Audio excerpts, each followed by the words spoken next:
Is this thing on?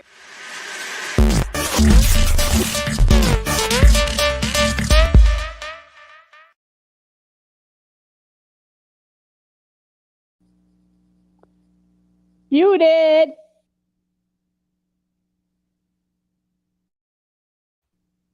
Why are we muted at the beginning of the show now?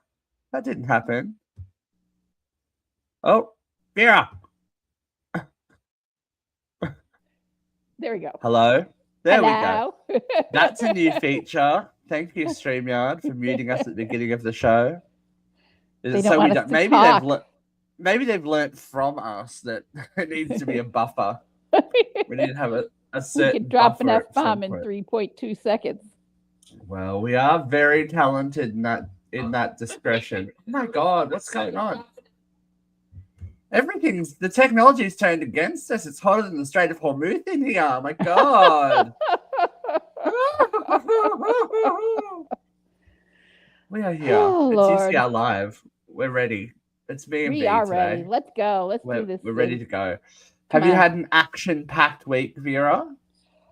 I have. I started a new writing project. I'm not ready to talk about it yet, but I've been working very hard on that. Yes. And, that pre-Oscars rush that my sister and I do every year to catch everything we can. busy ladies, very busy ladies, trying to make sure that you do your due diligence with the Oscars and try and make sure that everyone's deserving of their awards, etc. In our opinion. In your humble opinion. My humble opinion. Well, that's something exciting. I've been doing what every young person should do. I've been listening to Liza Minnelli's audiobook. Oh. Liza's got a dropped yet. Liza's got a book out and she talks about Mama. She read it herself? She talked about Mama and Papa and how they like to drink and carouse, and it's very nice. That's because they were in a lavender marriage and nobody was getting We love Mama and Papa. We love Mama and Papa and we love Liza. Liza's an icon. Mm. She's out there doing the promo trail. Talking mad shit about Lady Gaga. That really is tough. She doesn't really like Lady Gaga? Her ass. Oh, that's right. There was the whole thing. That incident. Really chapped her ass. Yes. But I did see her out promoting the book. Yeah. They prop her up in a chair and she talks. Yes. Several dancing young men pull the chair out from behind the curtain. In the one. Hey, she's got a shtick. There's nothing wrong with a shtick. I love a shtick. She knows her people. She does. The gays of a certain age. Rapidly declining audience. Rapidly declining audience. That's what happens. That's what happens when you reach a certain age, doesn't it? Well. But look, when you've lived that long and how old is she? Is she in her 80s? She's 80. She's 80. She turned 80 this year. 80 exactly. Uh-huh. I'm not going to keep my opinion on aging to myself. She's very busy. I mean, with all the drugs and alcohol and whatnot that's gone through that system, she's still kicking. Oh, she relatively is. So. Relatively so. We can only hope. She's showing off her legs in the chair, even though she's not walking. Yeah, she's got dancers. She got gams. Yeah. Damn shit, Oh. Ann Miller kept dancing even after she couldn't walk. I don't know if I'm that keen. Some nights I'm just like, oh my God. She was an old Broadway hoofer. She would shuffle across the stage with a little two-step, but she couldn't walk straight to save her life. Sometimes the old hoofers get tired, though. we get tired. It's okay. You ain't quite as old as Ann Miller yet, dear. Some days I feel like it. That's all I'm saying. I'm sometimes a bit sleepy, a bit tired, Yeah. Life begins. Life happens. Well, since it's just you and me, we can have big, long opinions. We can have big, long opinions. Shall we start talking about things? Sure. All right. Let's dive into this week's hot load of hot topics. Dramatic. Yes. In a busy-ish kind of week, lots of opinions floating around the stratosphere and making things. Who's first? Well, the one person that's really pissed people off this week, Timothée. Little Timothée Chalamet doesn't like the ballet. Suck it, Chalamet. Nobody likes ping pong either. So, for those of us that are not in the zeitgeistiness of the world, Timothée Chalamet, actor, third generation Willy Wonka, as I said, is burning through his goodwill quota after his recent remarks about the arts. So he's in conversation with Matthew McConaughey for Variety. An Oscar nominee was filmed dismissing ballet and opera as forms of art nobody cares about anymore. Discussing the challenge of holding modern audiences' attention, Chalamet said, "I don't want to be working in ballet or opera where it's like, hey, keep this thing alive. All respect to ballet and opera people out there. I've lost about 14 cents in viewership. I'm taking shots for no reason."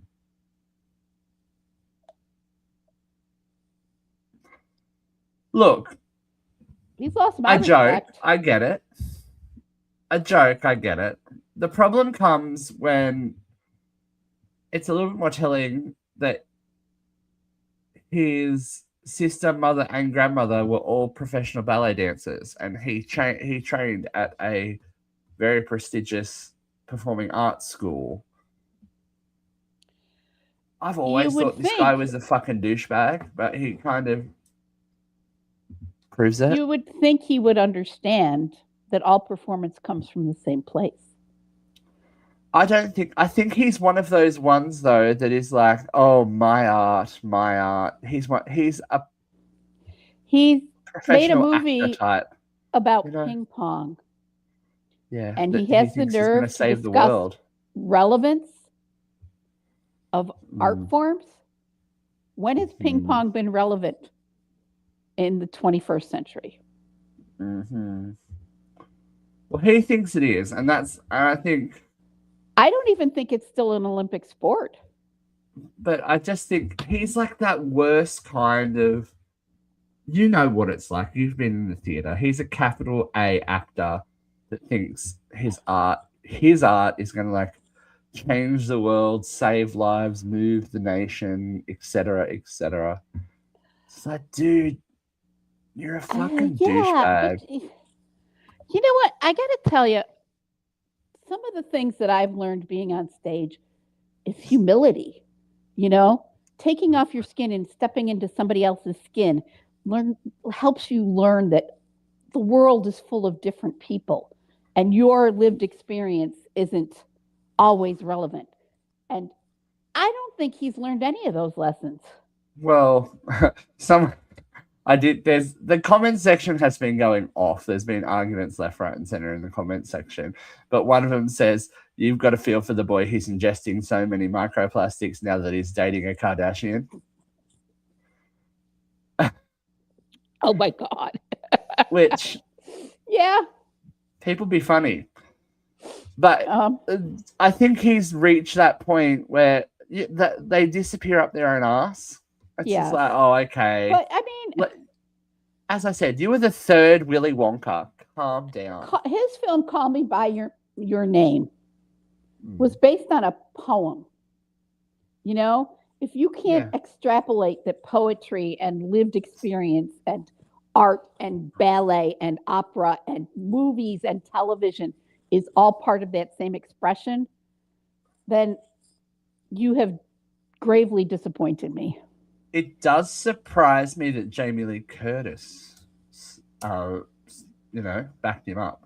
Did she? I didn't catch that. It was just a silly comment, blah, blah, blah. I'm like, oh, Jamie Lee's usually the one to go for the jugular when something like this happens. Yeah. And she's an old Hollywood folk. I wonder what Liza would think, you know? Nathan Lane didn't hold back. No, what did Nathan Lane have to say? Nathan Lane called it kaleidoscopically stupid, I believe. Mm-hmm. You know?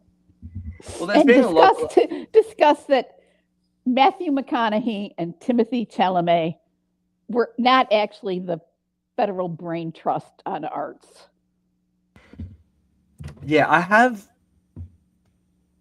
a little... It's kind of like the inside the actor's studio thing.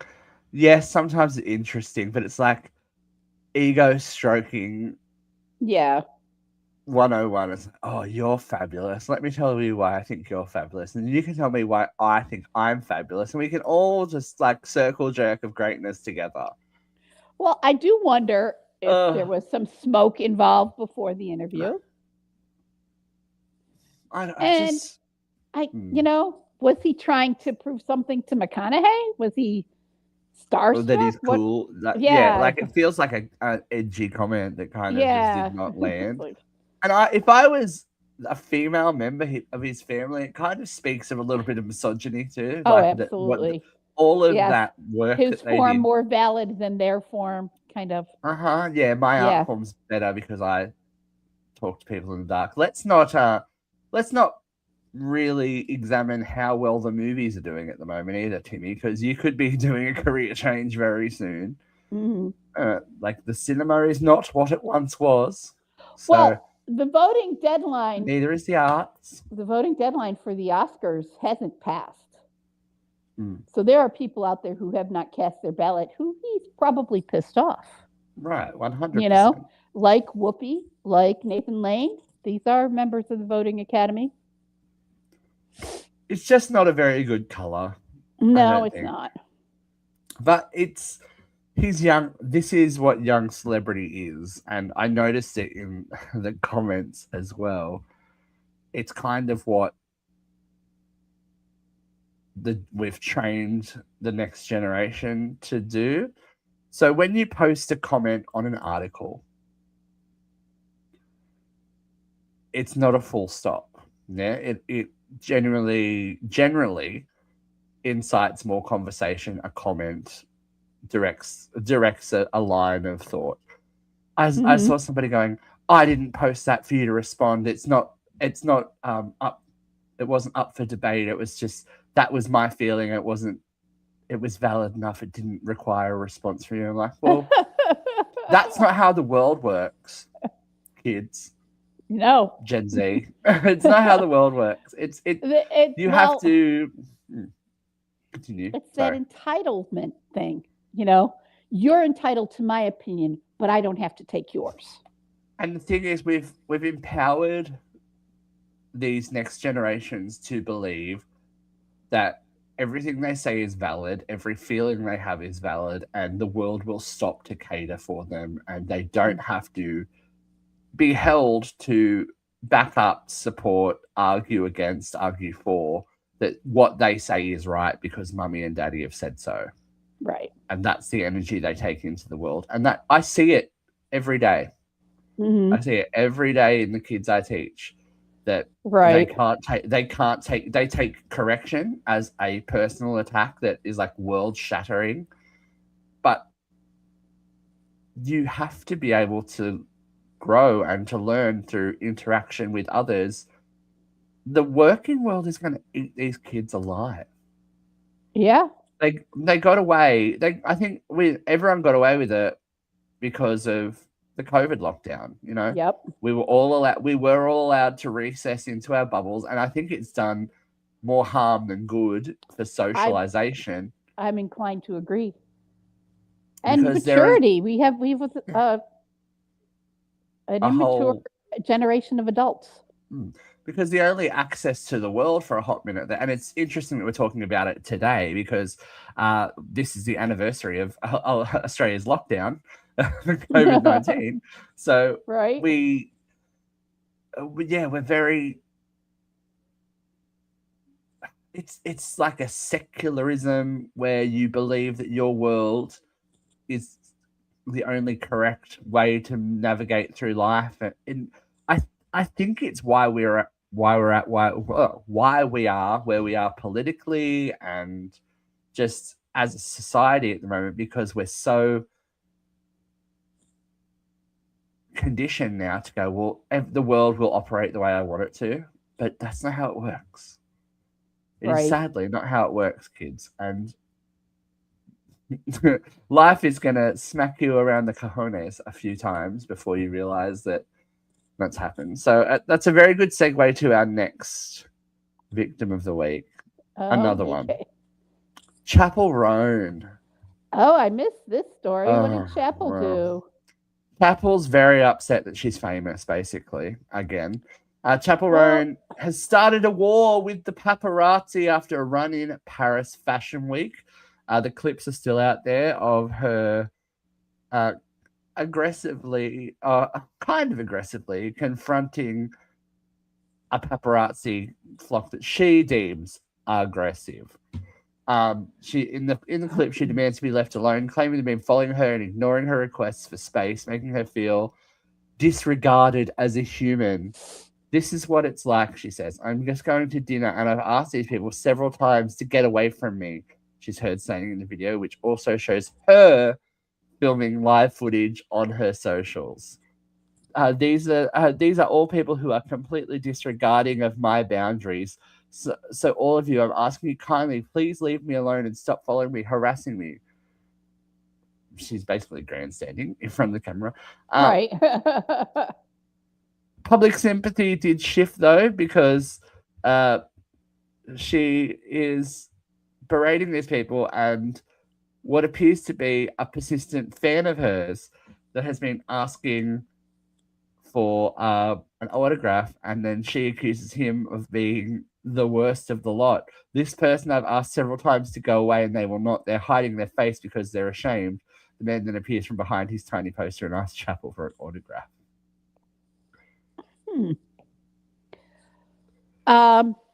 She doesn't have to go to Paris Fashion Week. It's not a mandatory attend. Yeah. It's a place to go if you need to be seen and want to be seen. You know? I mean, for somebody who's claiming she needs privacy, she's putting herself out there. Mm-hmm. You know? I gotta say, she looks lovely. That green scarf against her red hair is stunning. Yeah. So this is what she has to say. If you're still asking, well, if you didn't want this to happen, then why did you choose a career where you knew you wouldn't be comfortable with the outcome of success? Understand this. Embrace the success. Understand this. Embrace the success of the project, the love I feel, and the gratitude I have. What I do not accept are creepy people touched, and people being followed. There is, and we've talked about it multiple times on this show, and with Katrina and with celebrity guests and people of notoriety, there is a certain agreement, I guess, that happens when you step into the world of fame. You put yourself forward to be a public face, right. And that public face, like it or not, comes with people's opinions of you. And the more that you court that attention, the more you get paparazzi and all that kind of stuff seeking you out. And then to go put yourself in a space that you know celebrities attend and the paparazzi will be there, you're fueling the flames of the fire. And I'm sure it must feel intrusive. I've never been there. I relish my obscurity. But she's not the one getting hounded the worst. You know, think about other celebs who are getting mobbed daily. You know, you're not Taylor Swift, doll. You're not Taylor Swift. You're not Taylor Swift. You're not Britney Spears. You're not. Right. You've had one hugely successful era. And my argument for her is, if this isn't what she wanted, then she should have just stayed a songwriter. Those songs are good songs, no matter who sings them. Someone else could have sung them. You could have languished in obscurity. If this isn't what she wanted, then she shouldn't be at Paris Fashion Week.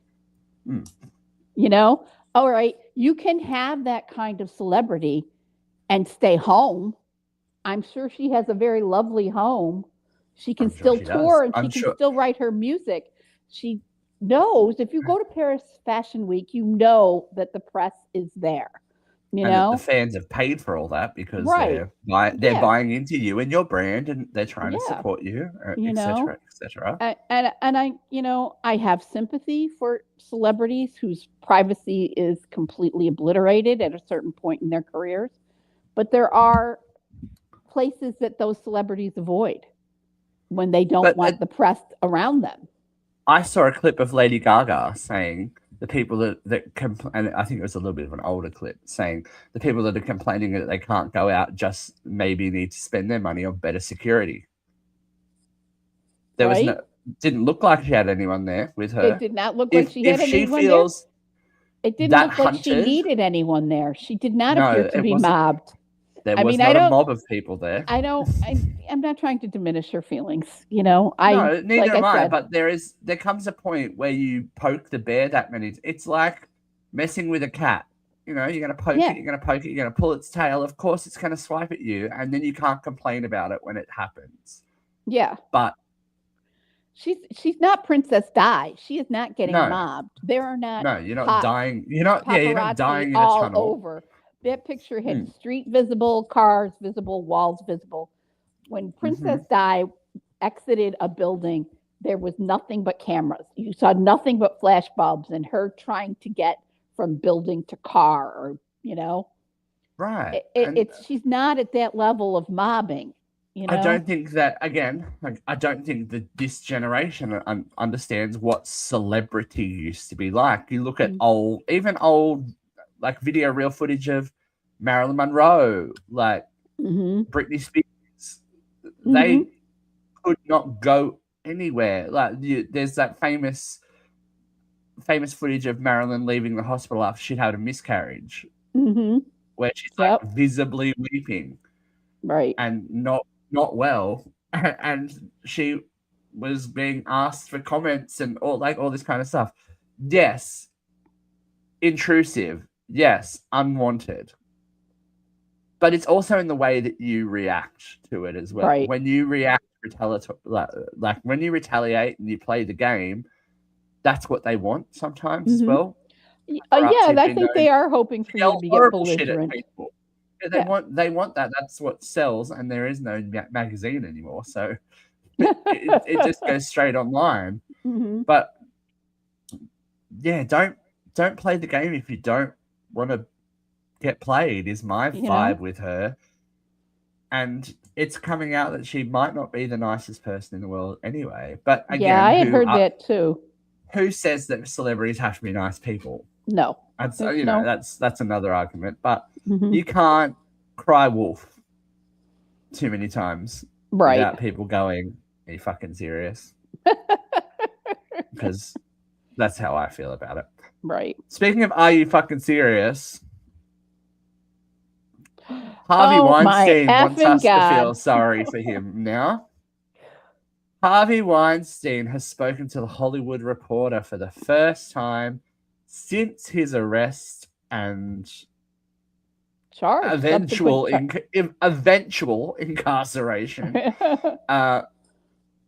But it's what he said that is the troubling thing. So he's currently undergoing his 16-year sentence following a 2022 California rape conviction. This is what he has to say. Did I make a pass at some of these women unsuccessfully?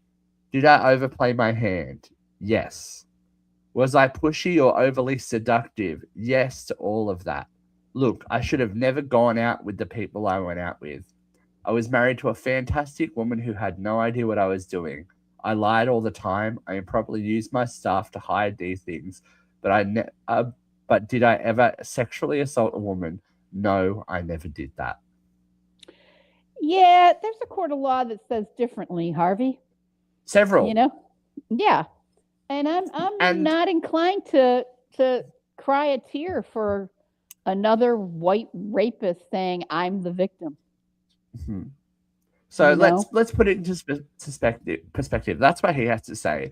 Weinstein was accused by nearly 100 women of various forms of sexual misconduct, leading to 3 jury trials, a raft of convictions, plus 1 overturned conviction, procedural, not any innocence, a 23-year sentence for rape in the 3rd degree in New York, a 16-year sentence for rape and other crimes in California, and another upcoming New York trial. Yeah. That's not one person. Again, we say this with the Epstein files. We say this with allegations about other people. Where there's smoke, there's fire. If it's one person, it's bad luck. If it's 2 people, it's more bad luck. If it's more than 2 people saying that this has happened to them, it's a pattern. It's a pattern. And for over 100 women to say it, it's like, dude, like, no, what I don't get why, I guess he doesn't have access to PR anymore. Like, what move was this to go, oh, poor me, I got punched in the face. Dude, you're a rapist in prison. You're lucky that that's the worst thing that's happened to you. This speaking about entitlement, this white male cisgendered mentality that women should be grateful for the attention. Women should not misinterpret. Women should, it's their fault. It's what they wore.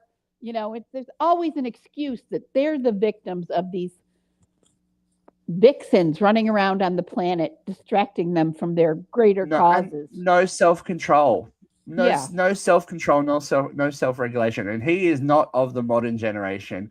He just happens to be a white straight male with money, and they think that they can run and own the world. But they do. Hopefully your time in Rikers is proving differently. The whole thing, the Hollywood Reporter article is like, he only has access to a tablet with movies that he can purchase for himself. I'm like, he's lucky he has that. He's lucky he has that. I would give him nothing. Because isn't the point of prison to contemplate your wrongdoings? Right. That's part of the incarceration process, is that you think about your actions and hopefully try and make amends, come to terms, issue an apology. Recognize There's no apology that you most likely ruined lives, that some of these people who you hurt are irreparably damaged, that they carry lifelong scars that will never fucking go away. Where is the accountability? Where is the understanding that you have fucking hurt someone? Hurt many people. This is what he had to say about apologizing. When asked if he ever apologized to any of his accusers, Weinstein said, "I apologize to them generally. You can't call them when you're in a trial with them, but I'll say it here today. I apologize to those women. I'm sorry. I shouldn't have been with them in the first place. I misled them." That's not an apology. What the apology should be for when you're a convicted rapist. Right. No one's worried if you misled somebody. They're worried that you raped them. Yeah. There's a difference between misleading somebody and forcing penis into their body. It's just, so out of touch. And the whole interview is like, who would have thought that this was a good idea? Yeah. and giving him oxygen to start with, like, stay in prison. His position in the movie industry, you would think that he would be PR savvy enough to know, maybe I should shut the fuck up. Maybe I should, but no, again, entitled. He thinks he knows everything. Yeah. Poor me, I lost my perfect career because these women took it wrong. Yeah, it's their fault that I'm in jail. Right. Poor me. Punched. At least he got punched in the face. That's a plus. It's like, people are asking me for money all the time. It's like, cry me a river, dude. Like, you weren't that worried about everyone else's problems when you were doing what you thought you could do with impunity. Yeah. It's all about losing touch with reality here. And some people like Harvey, were never in touch with reality to begin with. I don't think. I don't think so. But Kai Trump, granddaughter of the President of the United States of America, has caused a bit of a fracas, frazzlement. I'm trying to think of all the F words that I can say without getting in too much trouble. After she went shopping at Air One and posted it to social media. So she's 18, only 18. Look, so brain development, not frontal. Mm-hmm. Yeah, frontal cortex, not completely frontal cortex, not happening. Needs a little but cook. She's an alleged influencer and aspiring professional golfer, and her video was initially titled, "I brought my Secret Service to Air One." It's a 19-minute video that she later renamed, "I tried the world's most expensive grocery store," during which she buys several highly priced items. So if you are not familiar with Air One in LA, it is the elite shopping mall, I guess, for food, grocery store, not shopping mall. The elite grocery store where everything costs triple from what it should. And she made a joke about her haul sending her bankrupt. Now, at a time where there are tens of millions of Americans living in a cost of living crisis, war, shortages of fuel, all that kind of thing. Trying to make the desperate choice of whether buying gas to get to work or groceries for their family. Obviously out of touch, right? Obviously out of touch. On the other hand, her money, her business, what she spends her money on, but to post it on social media is the issue, right? Well, I mean, the comment, she can post it on social media. She can buy a $30 milkshake if she wants to, and she can post it on social media. But it's going to make me broke. Ha, ha, ha. Out of touch. And for someone who probably will never know what it's like to work,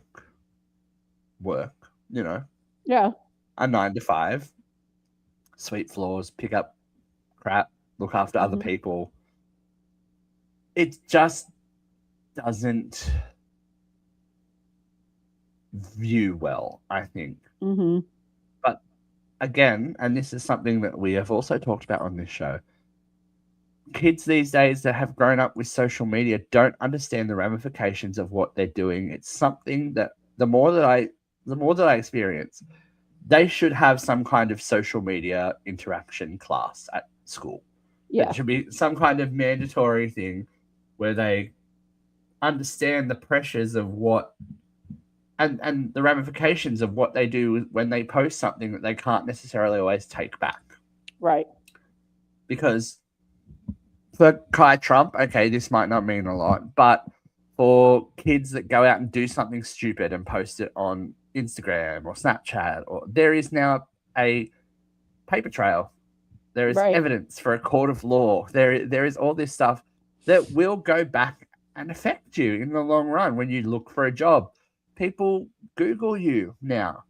Yeah. For certain positions, they ask for your social media. They want to see what you're putting out into the world before you represent them as a company. And when that happens, they will cry, "Poor me, I was expressing my points of view and everyone else's fault that this has happened." But it isn't. It's your fault because you don't understand the weapon with which you're playing with. And there's plenty of adults who don't. There are plenty, but to me, it's kind of like the analogy of a loaded gun. Yeah, you don't hand anyone a loaded gun and expect it not to go off. But if the gun isn't loaded, it's a lot less dangerous. Right. There's the potential for danger, but you're not going, go wave this around and see what happens. Right. Thank God, and we think about this a lot, I grew up in a time, my misspent youth was misspent in a time for social media was all dominating, and we still had to wait for photographs to be developed and all that there was no instantaneous posting of things. Well, I'm sure that there's more than one security camera in the world that caught me doing something I shouldn't have done. But fortunately, I was never, ever doing anything crazy enough to get me in trouble. 100%. Oh, you're in the crazy thunder, lightning, snowstorm too, Lashana. That's no good. Vera's suffering through it at the moment as well. It was 70 yesterday. It's 30 today and snowing. Ugh. But it's generational understanding, I think, that these kids can't have. But is that not our job as the older generations to educate and inform them that this new weapon that we have that is called social media can be used for great good, but it can also have negative effects. I just don't think that there's enough education, same on the East Coast. Global warming's not real though, remember? It's not happening. It's not happening. We're all imagining it. Yep. So that kind of leads me to my next hullabaloo topic of this week. Now, Vera, did you catch the comment section about the reaction to Scary Movie 6? No, I saw that Okay. and I didn't get back to it. We're popping off on social media about Scary Movie 6. There are some very differing opinions about the upcoming parody movie that are, again, causing a big conversation about generations and what is funny and what is not. The trailer is only recently dropped, and there was a little fluffle of furor about the content of the movie, saying that the humor is dated, reductive, transphobic, X, Y, and Z, and that theaters shouldn't be showing it. How dare they? Etc. Etc. We have had this talk on Assigned Seating about judging a text for where it is, in the scheme of history and what the attitudes of the time are. I think with comedy, we are in a different sphere as well. My feeling, and I don't know if people agree, but the average adult human has free choice. Yeah. Has free will. If you don't want to ingest, imbibe, experience this your humor, money, your body, your time, don't go to the theater. No one is forcing you to buy a ticket and sit down and watch Scary Movie 6. And also, comedy is an interesting genre because, yes, people go to it for laughs, but satire and parody has been used for generations to expose the flaws in society. It's holding a mirror up to the society and going, is this really what we think of ourselves? Is this really how we act and how we see and how we react to things? right? And I think in this day and age, where we are so social media literate and savvy, and people know that if they want to kick off an outrage, they can, is this not what they want? Like the makers of the movie are trying to show you that jokes like this are jokes, and the reason they get bigger is because people sometimes have things. Sometimes things can be offensive, but sometimes it's performative outrage. Yeah, I agree. And I feel very strongly that sometimes that performative outrage sparks the opposite of what they're trying to achieve. You know, it makes people lean in harder to the bad joke than to the corrective action. You know, it's very much that kind of fake outrage that Fox News is always accusing liberals of having. But, the snowflake generation. Yeah, the but when it's snowflake aimed at generation. them, it's a problem. Yeah. When you say something wrong about Charlie Kirk or Donald Trump, it's an issue. But they feel like they can use their humor, right, and weaponize it in ways to criticize everyone else, and that's okay. Yeah, it's not okay when the mirror is held up at you. So, does that not maybe go? There's more. I have some stuff inside of me that I need to work out. If you are actively offended by everything that you experience, I don't think that is seen. I really don't. You know, I don't think that people look in the mirror as much as they should. No, because they can't. They don't like what they see. That's the problem. Right. Very glossed over. You can't face tune your mental health. That's the problem. Lashana, I agree. So the only movie I'm waiting for is a biopic that's coming out next month, which is Michael Jackson.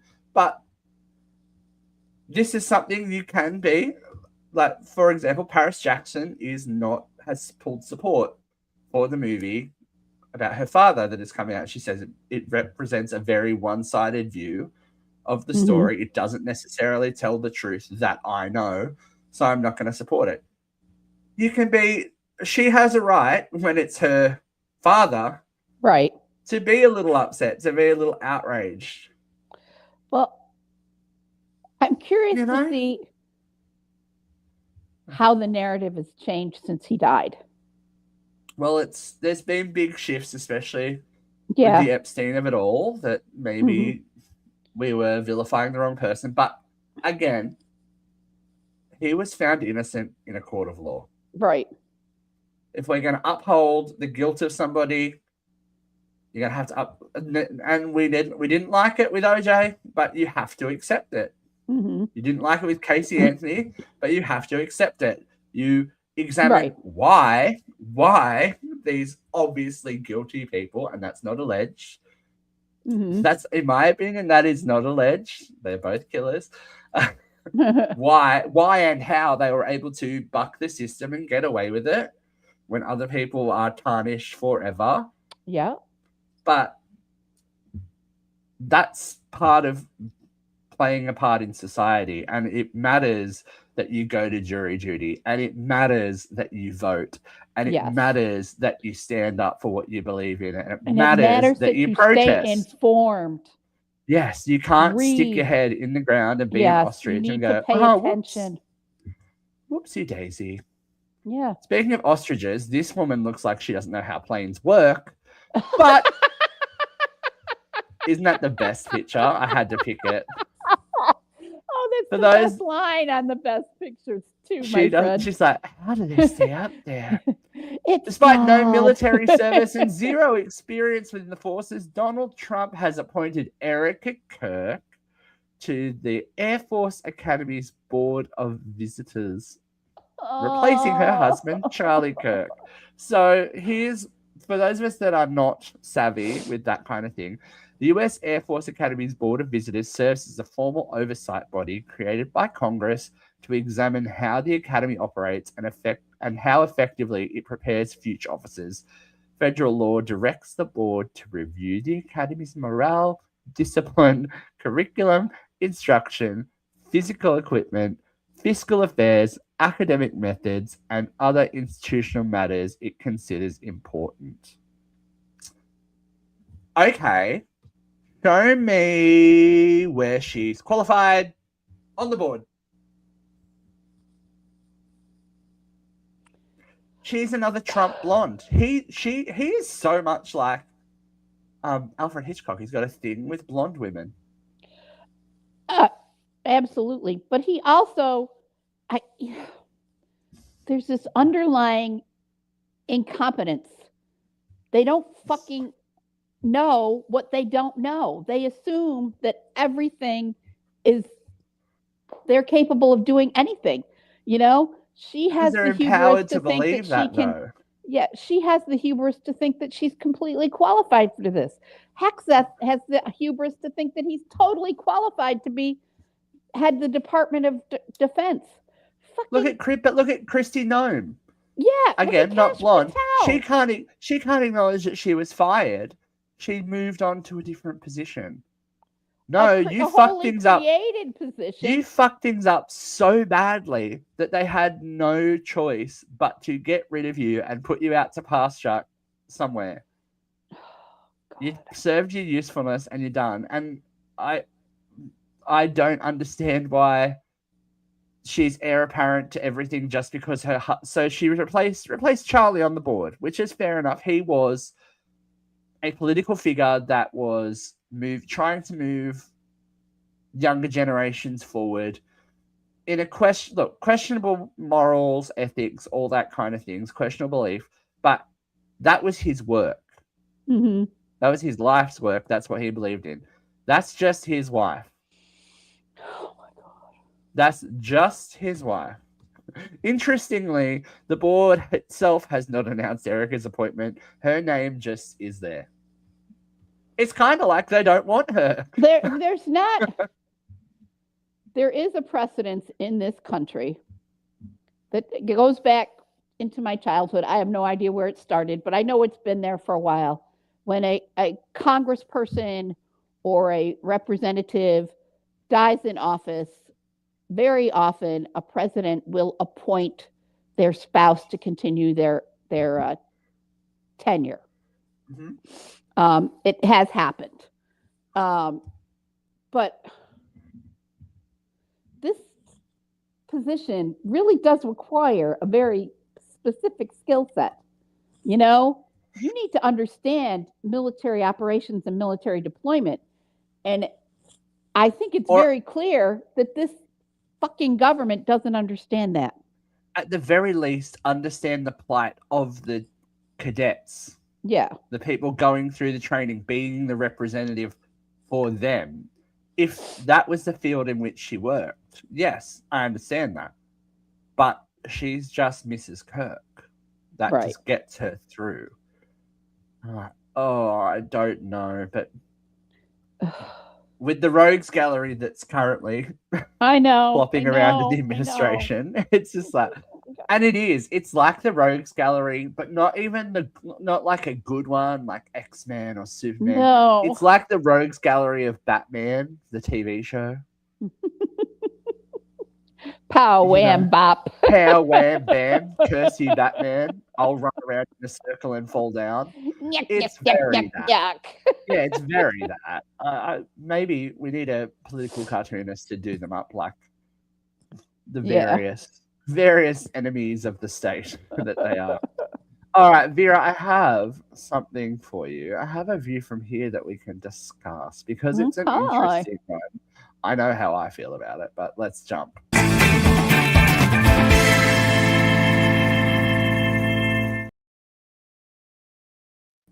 Now, we are all familiar with, I don't know, I can't even estimate the wealth of Mr. Beast at the moment, but Mr. Beast is back at it with another challenge / social experiment of his own. This one is interesting in more ways than one. Well, actually, probably 5 ways. As Mr. Beast has sent former Temptation Island star Grant Larson into the forest for 30 days to survive with his ex-girlfriend. But surprise, surprise, when they arrived, 4 more of Grant's ex-girlfriends were part of the experiment. Whoever remains in the camp after 30 days gets a share of $250,000. Who gets to vote them off the island? How's they have to choose. I think they choose to leave. The idea is that if you can survive out there for 30 days, you get a share in $250,000. If you choose to leave, you forfeit. Now, are they surviving in the wilderness? Are they camping? They are in the forest. Or is there a log cabin that they're in? No, it looks like they are roughing it a little bit. I don't think it's survivor level, but they are in the elements by the looks of it. Mm-hmm. I think spending a month with one ex is a lot. What is your I would have to see the parameters. Can you escape Especially them? Are you because the required to ex- talk to them so many hours per day? Well, Are you they have to required to survive. be in their They have presence? to survive together. That's the thing. They have to Oh, yeah, survive that would together. suck. And That the would suck. initial ex that he went in with was Grant's girlfriend that he went on Temptation Island with Mhm. and cheated on her in international television. Ashley was the primary. So that's an issue in itself. Then throw in 4 more girls that you've upset in previous relationships. I can't imagine anything worse. And only $250,000, and you don't get all of it. No. What happens if he's the first to leave? Then I guess the girls get to split it out. But who's to say that he didn't cheat on one of these girls with another of the girls, etc., etc.? There are so many variables. I would say no. I don't know about you. I would say no.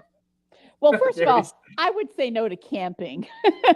Right. That's the biggest sticking point for me too. It's like hell on earth. You know, I look at the stories from, the wagon trails. Oh yeah, I would have lied down on the Oregon Trail and let me run me over. Just carry on without me. Leave me here to die. I'm fine with it. I don't want to do this anymore. Let me off of this ride. Nobody's trying to survive like bear attacks, hunger, cold, ripped off limbs. Like, just leave me here. Yeah, just leave me. We're good. I'm dysentery. good. I don't want. I don't need to see Oregon. I don't need to. I do not need to manifest destiny. I need to manifest my comfort. Yeah, bitch. That's not how I feel, and it would not like. I guess it depends on how you break up with somebody, right? How the relationship ends as to whether you continue to be sociable, to be friendly with people I've broken up with. There are some people I will gladly never see again. True. And can't imagine. You got to be desperate for that money, I think. Yeah. Desperate. Because it's not even the whole lot. And if 5 of them, are splitting $250,000, well, 6 of them, 6 of them technically. Yeah, that's not even like a year's salary for me. That's not a lot of money. Yeah, I'm interested to what other people would think, but it's a no from me. I can't imagine. A no from me. Oh, nope. No. Even one ex. No. If they're your ex for a reason. If it was a cabin and there was a hot tub, maybe. But in the wilderness, I don't know that comfort is their primary worry here, Vera. I think they want controversy and drama. Well, you can stir up controversy and drama in a big house. We've seen that. That's the premise of Big Brother, right? Big Brother. Isn't it the premise of several Housewives of the Rich, or Beverly Hills, all that Beverly Hills Housewives? Isn't that the premise of a lot of these shows? But yeah, I don't know. I think it takes a better person than me. I like my quiet time, and just again the performative outrage and self-victimization. I couldn't deal with it. I don't think I would be down to spend that much time with it. Nope. Christopher, hey, for $1 million with no camera, I might consider it. 100%. I feel like for Mr. Beast, who gives away so much money, that's a low pot. That's a low pot. That's a low pot. That's a low pot. Yeah. I don't know, Mr. Beast. I think you're shortchanging people there. I do have a double one for this as well. What he thinks it's worth to the population, who's going to be drawn into this show. Mm-hmm. So quickly, I did a little story on a Missouri grandmother who is attempting to get a law passed in honor of her grandson. So the law that she is trying to get passed is called Bentley's Law, and obviously named after her grandson. Advocating that drunk drivers who cause death of a parent to pay child support to the surviving children. The measure was named after her grandsons Bentley and Mason, whose parents and baby sibling died in a drunk driving crash in 2021. What do you think? I'm not opposed to this. Me either. I think that, yes. I think that, yeah, that's a level of accountability that needs to be acknowledged, especially for the grandparent who ends up who are then forced to raise that child. Yeah. With, at the end of their life when their income ability is going down, and health issues, vitality. What if this kid needs to go to college? What if this kid wants to play a sport? Do you know how much it costs to play a sport in this country? What if this kid has special needs? Yeah. That's a huge responsibility to assume. Dance. Who's going to pay for dance class? No. Exactly. I owe my parents 7 kidneys and a spleen. Yeah. I think, on the black market. Exactly. But there is, I think, an extra accountability to that as well. Drink driving is not an accident, no matter how much you misnomer it. Yeah. The people that get into a car under the influence of drugs and alcohol make that decision. Yep. No one's forcing them into the car. Yep. No one's doing anything to make them do it. They have been inundated with education about this matter from the time they are 5 freaking years old. So nobody it's isn't aware that you could kill somebody with a drunk driving. Again, to tie it back to gun ownership, there comes a certain responsibility when you own an automobile that can kill people. Yeah. In the wrong hands, like a gun, it's a weapon and should be treated as such. And I think the same should be any kind of violent crime that takes away a child's parents, then you should have to assume some kind of responsibility for it. I don't know that jail is enough sometimes because people, we saw it with Harvey Weinstein. There's no remorse there. None. He's just doing his time because he has to. And a lot of people that I'm sure I'm, glazing over it and making general, but I don't know that sometimes the punishment fits the crime. When these 2 little boys lost their entire family. Right. Who looks after them now? Right. And probably their standard of living. To go from they can't stay in the house that they grew up in. That means they change their friend group. It is a lifelong thing that changes because of somebody's split second decision. And they decision. will never have their parents. There won't be any wedding dances. There won't be any graduation there will photos. Never be a daddy-daughter dinner. There'll never be a fathers and son brunch. So I'm down with it. I think I'm okay with it. I am. If you're and it might make people actually do something while they're in prison if they're forced to work to earn money to then support these children who they've put in this position. Yeah. It gives reason and resonance to the punishment for the crime that they committed, in my opinion. Absolutely. Okay. Well, now that we're slightly steamed,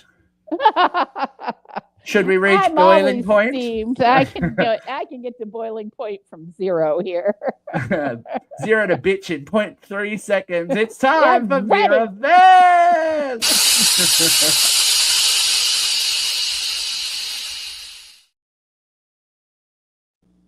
Okay, here we go. 3, 2, 1, then.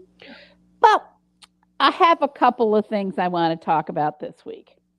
The very first is in regards to a comment that President Trump made today, or yesterday, I believe it was, at a rally about the SAVE Act. Now, for those of you who are not residents of the United States and those of you who live in the United States and don't give a shit, the SAVE Act is a law that the Republicans are proposing to increase the rigidity and the strictness of voter ID laws. Now, somewhere in the recent past, and I didn't get a chance to look up the case, but I know it exists, that there was a challenge to voter ID laws, and it was deemed that should any state or principality make voter ID mandatory, the state has to pay for that because anything less, in essence, is a poll tax, meaning that only people who can afford that ID can vote. And now this SAVE Act that's being propelled through Congress at an alarming rate is the same. It's a poll tax. It is looking to disenfranchise a huge chunk of voters. People, it's not saying you need a driver's license, which most Americans have a driver's license, and driver's license have been considered a standard of identification for years. The precedent for presenting your driver's license as identification has been around forever. So much so that the states provide non-driver IDs similar to the driver's IDs so that you have that form of identification that's required by law. No, this is requiring a stamped birth certificate with your current name on it, which means if you get married or if you have changed your name or become a hyphenate for any reason, you have to go through the legal process to get a new birth certificate created. Or, and this is a big or, you can also present ID with a passport. Less than 50% of all Americans have a passport. That means that anybody who was able to get a passport has to pay the roughly $180 and wait 7 to 15 weeks to get this passport in order to vote. This is voter suppression, plain and simple. And now Donald Trump is stating out loud that anybody that doesn't support his voter suppression should be ineligible to run for office, meaning everybody else. Only the rich white Republicans can run for office, and only the rich white Republicans get to vote. But that's enough about that. I want to talk about the war.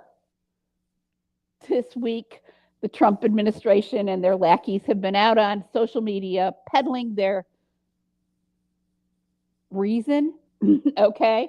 They have yet to produce a real reason. They said it was because they needed to cripple the nuclear threat, which they declared was destroyed and completely nullified in July of last year. Less than 8 months ago, they said it was nullified. And here we are, we got to destroy their nuclear threat. But they don't have a nuclear threat yet. So that wasn't standing up in the public eye. So then they said it was because of an imminent threat. An imminent threat has always been deemed an acceptable cause for war in the UN standards of civil conflict,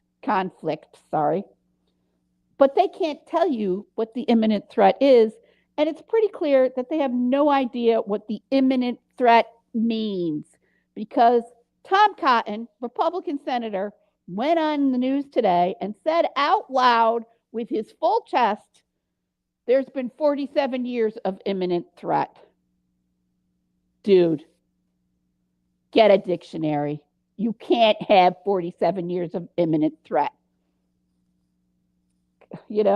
They've dragged us into this war with a lack of strategy, a lack of goals, and a complete lack of leadership. And here we are, still trying to sell this fucking thing to the American people and still pretending that this is the moral high ground. No. We're the fucking bad guys. You have brought us into this war without any good reason. And now you're saying, oh, we're just going to declare victory and retreat because we won. Really, history is not going to remember this kindly. And to add to this debacle, there have been 3 instances in the last 7 days since we were last on air of domestic terrors. There was IEDs in New York City outside the mayor's residence. And just today, there was a shooting at Old Dominion College, and there was a driver driving through the halls. He had attacked a school, a Jewish community center, with his car, driving down the halls. Fortunately, at the school, no children and teachers were hurt. There were several injuries and several deaths at Old Dominion, and the IEDs were neutralized before any of them exploded, although it was said that they had mass casualty capabilities. Why do we think we're having all this? Oh, it's because the Iranians are attacking us on our home soil. They're the imminent threat. Maybe, just maybe, because we've neutralized the federal agencies that used to look out for this shit. We've turned the Department of Homeland Security, which examined terrorist threat, into the Department of Deportation. Hundreds of agents have been reassigned to the deportation program, and nobody's paying attention to Homeland Security. And at the FBI, under Kash Patel and Donald Trump, they have fired huge numbers, 600 to 800 people who worked in the anti-terrorist division, because most of the stuff in the documents case was discovered in the anti-terrorist division because it was so nationally sensitive. So they have kneecapped us by taking all of the Department of Homeland Security agents and reassigned them to deportation. And they've kneecapped us again by decimating the number of agents working in the FBI who also investigate security threats and terrorist action. They've canceled contracts that were set for monitoring of suspected terrorist cells in this country, and awarded all that money to, say, I don't know, Starlink, Elon Musk, Planeteer, all of the billionaire buddies who were supposed to take over these federalized services. They've forced out any agent who didn't sign a loyalty oath. We're kneecapped, kids. We got our ass hanging out in the wind. We've pissed off all our allies, and we don't even have any internal structure to protect us. God be with us all. And as the world keeps spinning ever faster and closer to doom, you can rely on UCR Live to be here to make fun of the whole thing. Because if we didn't do it, how would you make it to the weekend? Good point. Am I right, folks? You're right. Am I right? Thank you for joining us again today on UCR Live. That's been Vera and I've been Steve. Hopefully we'll have some more friends to play with us next week, but if not, we will be here. Until then, keep the bastards honest and keep living your lives uncensored. Yes. Bye.